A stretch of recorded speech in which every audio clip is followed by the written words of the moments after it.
When we think about our impact, we usually think in terms of size, right? How many hours did we work? How many projects did we ship?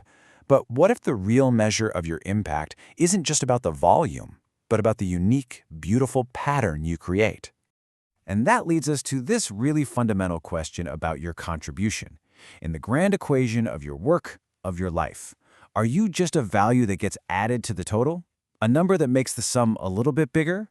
Or are you the one who changes the formula itself? To get to the bottom of that, we're going to look at personal value through a totally different lens, the lens of physics and mathematics. It's a framework that actually breaks down our impact into 5 distinct levels. We're going to build this equation of impact piece by piece. All right, let's start at the very foundation. Level 1 is what we can call quantitative weight. Think of it as just pure presence. You're there, you occupy space, kind of like an employee who works 12-hour days, but whose output is pretty standard, easily replaceable. I mean, if they left, sure, their absence would leave a void, but it's a void that's honestly pretty easy to fill. So from there, the next logical step up is level 2, the quantitative multiplier. This is all about linear growth. It's simple addition, really. If you want double the output, well, you just put in double the input. You hire more people, you work a second shift, you're just adding more rowers to the boat to go faster. It's effective, for sure, but it's totally predictable. Now this is where things get really interesting.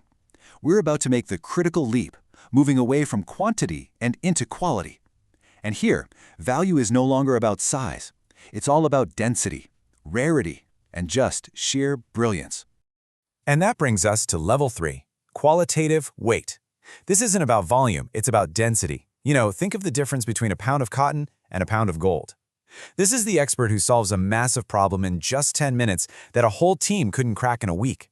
Their contribution isn't measured in time, but in the concentrated power of what they know. Now at level 4, everything pivots. The focus isn't just on your own individual contribution anymore. This is the qualitative multiplier. You become a lever. You don't just do the work, you actually elevate the entire system. You're like a leader who inspires their team to achieve things they never ever thought were possible. You're not just another wolf in the pack. Your howl raises the game of everyone who hears it. And that brings us to the very top, the pinnacle, the ultimate game changer. This is the level where you don't just improve the game, you go out and invent an entirely new one. This is the qualitative exponent. In math, the exponent is the most powerful agent of change. And it's exactly the same here. This person doesn't just add or multiply value. They raise it to a whole new power. They create exponential growth. These are the innovators, the Steve Jobs types, who didn't just make a better phone. They created a whole new reality. They changed the rules of the game for everyone. So, we've mapped the ladder, right? From just being there to being a game-changing innovator. The obvious next question is, how in the world do you actually make that climb? How do you go from being just another number in the equation to becoming the exponent? Well, the good news is this journey isn't just random luck. It's a deliberate ascent, and it happens in 3 pretty distinct stages. So think of this as the map for your own journey to exponential impact. Stage 1 is all about building your critical mass. You can't be an exponent if your base is 0. And the first step is what's called the deep dive. You have to pick a very specific field and just become the #1 authority. Not by memorizing a bunch of facts, but by understanding its first principles, breaking it all down to its most basic truths, and then building your own ideas up from there. That way you can innovate instead of just imitate. But just being an expert in one area, that isn't enough. The next step is to achieve rarity through combination. Basically, become a polymath. You merge 2 fields that seem totally unrelated, like say engineering and psychology, or biology and data science.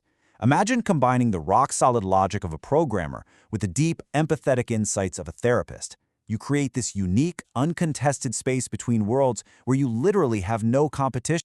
Okay, now for stage 2. This is where you make a huge leap. You stop being just a player in the game, and you start becoming the system itself. The first part of this is systems thinking. Stop solving the same problems over and over with your own 2 hands. Don't just answer the same customer question 100 times. Build an FAQ, create a tutorial video, design an automated response.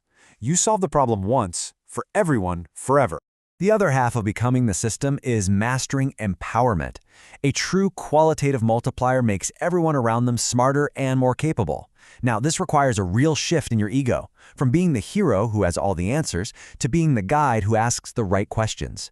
Your goal isn't to create followers who depend on you, it's to build other leaders who can fly all on their own. And that brings us to stage 3, where you finally get to activate that exponential power. The first strategy is contextual agility. You need to become a chameleon. You have to learn to speak the language of every environment, the language of numbers for the finance team, the language of emotion for the creatives, the language of code for the engineers. You become the indispensable translator, the bridge that connects these siloed worlds and lets value flow between them. The second strategy is to practice disruption. A standard employee asks, "How do I complete this task?" The exponent asks, "Wait, why does this task even exist? Is there a way to just eliminate it completely and get a 10 times better result?" You don't just improve the process, you break it wide open to create a better one. And the final strategy is visionary leadership, because ultimately people are moved by meaning, not just by tasks. To have an exponential impact, you have to be able to sell a compelling vision of the future, one that inspires people to act with their own passion, their own self-motivation.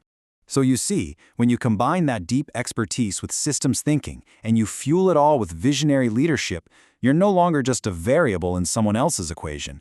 You become the one who writes the formula. So the crucial point here is this. Stop competing in the crowded spaces of quantity. That game of who works more is a dead end. Instead, create your own unique qualitative space, a space where you are so rare, so valuable, that you actually get to define the rules of the game yourself. Your impact is an equation. You can be a simple number, a multiplier, or the exponent that changes everything. The question is, what will you solve for?